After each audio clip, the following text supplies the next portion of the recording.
തെരഞ്ഞെടുപ്പ് ഫലങ്ങൾ അവ വെറും തലക്കെട്ടുകളല്ല.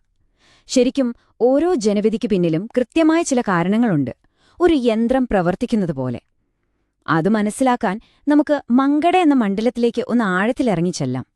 ഡേറ്റ ഉപയോഗിച്ച് ഒരു ജനകീയ ഭരണം എങ്ങനെ രൂപപ്പെടുത്താം, ഇതാണ് നമ്മൾ നോക്കാൻ പോകുന്നത്. അപ്പോ കേരളത്തിന്റെ രാഷ്ട്രീയ ഭൂപടമെടുത്താൽ മലപ്പുറം ജില്ലയുടെ ഹൃദയഭാഗത്താണ് മങ്കട. നിങ്ങൾക്കിവിടെ കാണാം കുന്നുകളും താഴ്വരകളും കൃഷിയിടങ്ങളും ഒക്കെയുള്ള തീരദേശമില്ലാത്ത ഒരു ഉൾനാടൻ പ്രദേശം. ഇവിടത്തെ രാഷ്ട്രീയത്തിന്റെ കണക്കുകളിലേക്ക് കടക്കുന്നതിന് മുൻപ് നമുക്കീ നാടിന്റെ മണ്ണിനെയും മനുഷ്യരെയും ഒന്ന് പരിചയപ്പെടാം. അപ്പോ ഇതാണ് നമ്മുടെ പ്രധാന ചോദ്യം. ഒരു ജനവിധി അത് ശരിക്കും എങ്ങനെയാണ് നേടിയെടുക്കുന്നത്? അത് വെറും ഭാഗ്യം കൊണ്ടാണോ, അതോ കൃത്യമായ പ്ലാനിങ്ങിലൂടെ, ചിട്ടയായ പ്രവർത്തനത്തിലൂടെ എഞ്ചിനീയർ ചെയ്തെടുക്കുന്ന ഒന്നാണോ? ഈ വിശകലനത്തിന്റെ കാതൽ തന്നെ ഈയൊരു ചോദ്യമാണ്. നമ്മുടെ ഈയൊരു വിശകലനത്തെ നമുക്ക് ഒരു 5 ഭാഗങ്ങളായിട്ട് കാണാം. ആദ്യം മങ്കടയുടെ ഹൃദയമിടിപ്പ് എന്താണെന്ന് നോക്കും. പിന്നെ താഴെത്തട്ടിൽ നിന്നുള്ള സൂചനകൾ, അതായത് അക്കങ്ങൾ നമ്മളോട് എന്ത് പറയുന്നുവെന്ന് പരിശോധിക്കും.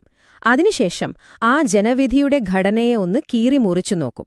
തുടർന്ന് ഒരു മികച്ച ഭരണത്തിനായുള്ള രൂപരേഖ എന്തായിരിക്കണമെന്ന് ചർച്ച ചെയ്യും.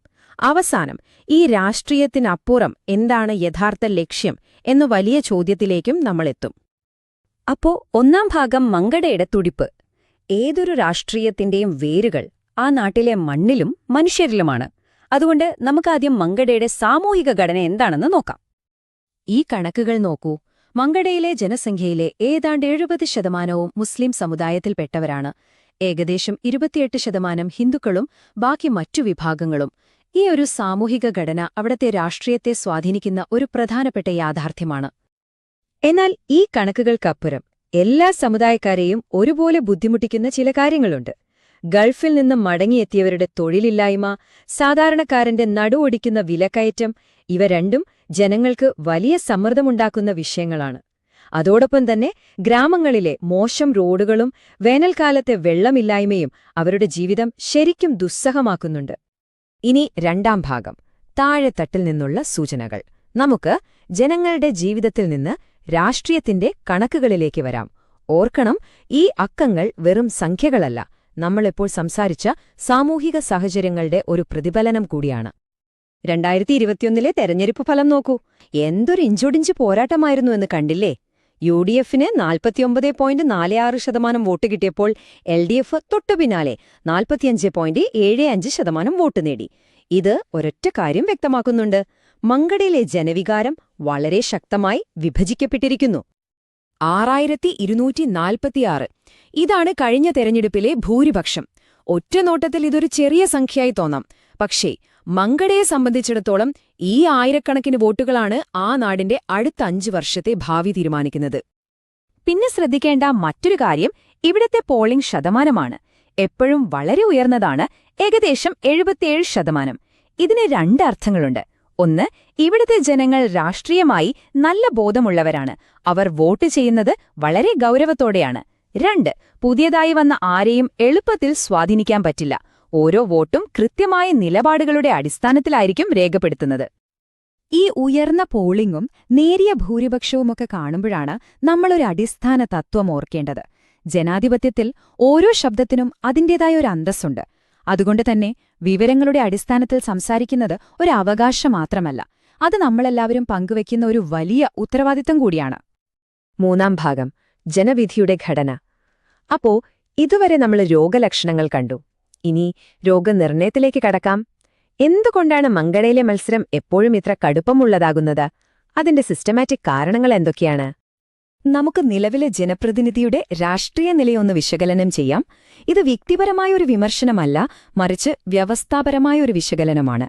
അദ്ദേഹത്തിന്റെ ശക്തിയെന്ന് പറയുന്നത് ദീർഘകാലത്തെ അനുഭവ പരിചയം, മതേതര പ്രതിച്ഛായ, പിന്നെ നടപ്പിലാക്കിയ ചില അടിസ്ഥാന സൗകര്യ പദ്ധതികൾ, ഇതൊക്കെയാണ്.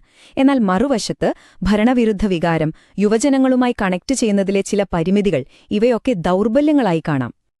എന്തുകൊണ്ടാണ് ഈ സ്ഥാനം ഇത്ര ഭദ്രമായിരിക്കുന്നതെന്ന് ചോദിച്ചാൽ അതിന് ചില കാരണങ്ങളുണ്ട്. 1, അദ്ദേഹത്തിന്റെ പേര് എല്ലാവർക്കും അറിയാം, അത് മൂല്യമുള്ളതാണ്. 2, അദ്ദേഹത്തിന്റെ മതേതര നേതൃത്വം, അത് ഈ ഒരു രാഷ്ട്രീയ സാഹചര്യത്തിൽ അപൂർവമാണ്. പിന്നെ പതിറ്റാണ്ടുകൾ കൊണ്ട് കെട്ടിപ്പടുത്ത ബന്ധങ്ങൾ, അത് മറ്റൊരാൾക്ക് പെട്ടെന്നുണ്ടാക്കിയെടുക്കാൻ പറ്റില്ല. ഇതെല്ലാം കൂടി ശക്തമായ ഒരു പാർട്ടി മെഷീനറിയുടെ പിന്തുണയോടെ പ്രവർത്തിക്കുമ്പോൾ അത് മറികടക്കാൻ പ്രയാസമുള്ളൊരു കോട്ട പോലെയാകുന്നു. പക്ഷേ ഈ വലിയ ചിത്രത്തിനപ്പുറം താഴെത്തട്ടിൽ ജനങ്ങളുടെ ഇടയിൽ അതൃപ്തി പുകയുന്നുണ്ട്. മങ്കട പഞ്ചായത്തിലെ പൊട്ടിപ്പൊളിഞ്ഞ റോഡുകൾ, കൂട്ടിലങ്ങാടിയിലെ ട്രാഫിക് ബ്ലോക്ക്, കുറുവയിലെ വന്യമൃഗശല്യം, അങ്ങാടിപ്പുറത്ത് പേടിച്ചു ഹൈവേ മുറിച്ചു കടക്കേണ്ട അവസ്ഥ, ഇങ്ങനെ ഓരോ സ്ഥലത്തെയും ചെറുതും വലുതുമായ പ്രശ്നങ്ങൾ ഒരുമിച്ചു ചേരുമ്പോൾ അത് നിലവിലുള്ള സിസ്റ്റത്തിലുള്ള ജനങ്ങളുടെ വിശ്വാസത്തെ പതിയെ ഇല്ലാതാക്കും. 4-ാം ഭാഗം ഭരണത്തിനായുള്ള രൂപരേഖ. വിശകലനം മാത്രം പോരല്ലോ, പരിഹാരങ്ങൾ വേണ്ടേ?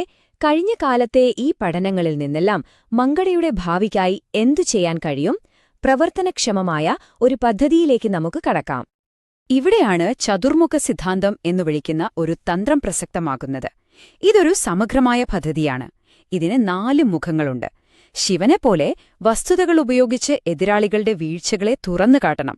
വിഷ്ണുവിനെപ്പോലെ നിലവിലുള്ള സ്ഥിരതയും സാമുദായിക സൗഹാർദ്ദവും നിലനിർത്തുമെന്ന് ഉറപ്പു നൽകണം.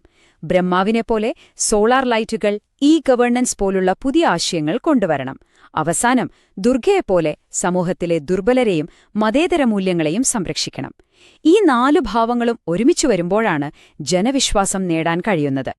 ഇത് വെറുമൊരു സിദ്ധാന്തമല്ല, പ്രായോഗിക പദ്ധതിയാണ്. ജനങ്ങളെ ഏറ്റവും കൂടുതൽ അലട്ടുന്ന പ്രശ്നങ്ങൾക്ക് 3 പെട്ടെന്നുള്ള പരിഹാരങ്ങൾ. 1. സോളാർ പവറിൽ പ്രവർത്തിക്കുന്ന കിണറുകളിലൂടെ എല്ലാവർക്കും വെള്ളം. 2. ഗ്രാമീണ റോഡുകൾ യുദ്ധകാലാടിസ്ഥാനത്തിൽ നന്നാക്കാൻ ഒരു റോഡ് ബ്ലിറ്റ്സ്. 3. മൊബൈൽ ക്ലിനിക്കുകളിലൂടെ ആരോഗ്യപരിരക്ഷ ഗ്രാമങ്ങളിലേക്ക് നേരിട്ടെത്തിക്കുന്ന ഒരു പുതിയ മുന്നേറ്റം. ഇവയൊക്കെ ജനങ്ങളുടെ ജീവിതത്തിൽ നേരിട്ട് മാറ്റം കൊണ്ടുവരുന്ന കാര്യങ്ങളാണ്. ഈ പദ്ധതികളൊക്കെ എങ്ങനെ ഓരോ വിഭാഗം ജനങ്ങളിലേക്കും എത്തിക്കും? യുവാക്കളോട് സംസാരിക്കാൻ ക്യാമ്പസുകളിലും സോഷ്യൽ മീഡിയയിലും സജീവമാകണം. അവർക്ക് വേണ്ടി തൊഴിൽ മേളകൾ സംഘടിപ്പിക്കണം. സ്ത്രീകളിലേക്കെത്താൻ സ്വയം സഹായ സംഘങ്ങളും ആരോഗ്യ ക്യാമ്പുകളുമാണ് നല്ല വഴി. ഗൾഫിൽ നിന്ന് മടങ്ങിയവർക്കായി പ്രത്യേക തൊഴിൽ സഹായ സെല്ലുകൾ, കർഷകർക്ക് ജലസേചനത്തിനുള്ള ഉറപ്പുകൾ. ഓരോ വിഭാഗത്തിന്റെയും ആവശ്യങ്ങൾ എന്താണെന്നറിഞ്ഞുള്ള ഒരു സമീപനം. പക്ഷേ ജനങ്ങളുമായി ഇങ്ങനെയൊക്കെ ഇടപഴകുമ്പോൾ വളരെ പ്രധാനപ്പെട്ട ഒരു കാര്യമുണ്ട്. ഓരോ വ്യക്തിയുടെയും സ്വകാര്യതയെ നമ്മൾ ബഹുമാനിക്കണം. ഇന്ത്യയുടെ ഡേറ്റാ സംരക്ഷണ നിയമങ്ങൾ പറയുന്നതുപോലെ അവരുടെ അറിവോടും സമ്മതത്തോടും കൂടി ഒരു വ്യക്തമായ ലക്ഷ്യത്തിനു വേണ്ടി മാത്രമേ വിവരങ്ങൾ ശേഖരിക്കാനും ഉപയോഗിക്കാനും പാടുള്ളൂ. ഇതൊരു നിയമപരമായ കാര്യമെന്നതിലുപരി ഒരു ധാർമ്മിക ഉത്തരവാദിത്തമാണ്. 5-ാം ഭാഗം രാഷ്ട്രീയത്തിനപ്പുറമുള്ള ലക്ഷ്യം. ഇതോടെ നമ്മൾ ഈ വിശകലനത്തിന്റെ അവസാന ഘട്ടത്തിലേക്ക് കടക്കുകയാണ്. തെരഞ്ഞെടുപ്പിലെ ജയവും തോൽവിയുമെല്ലാം ഒരു ഭാഗം.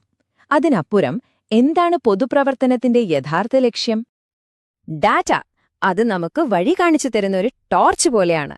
എന്നാൽ ആ വഴിയിലൂടെ ജനങ്ങൾക്കു വേണ്ടി മുന്നോട്ട് നടക്കാനുള്ള ധൈര്യവും ഇച്ഛാശക്തിയുമാണ് യഥാർത്ഥ നേതൃത്വം. അവസാനം ലക്ഷ്യം ഒന്നേയുള്ളൂ: മനുഷ്യന്റെ ക്ഷേമവും നാടിന്റെ പുരോഗതിയും. അപ്പോ നമ്മൾ തുടങ്ങിയ അതേ ചോദ്യത്തിലേക്ക് തിരിച്ചുവരാം. വെറും 6000-ഓളം ആളുകളുടെ വിശ്വാസം ഒരു നാടിന്റെ മുഴുവൻ ഭാവിയെയും നിർവചിക്കുമെങ്കിൽ ചിന്തിച്ചു നോക്കൂ, ഒരു ജനപ്രതിനിധിയുടെ യഥാർത്ഥ ഉത്തരവാദിത്തം എത്ര വലുതായിരിക്കും? ഈ ചോദ്യം നമുക്ക് ഓരോരുത്തർക്കും സ്വയം ചോദിക്കാവുന്നതാണ്.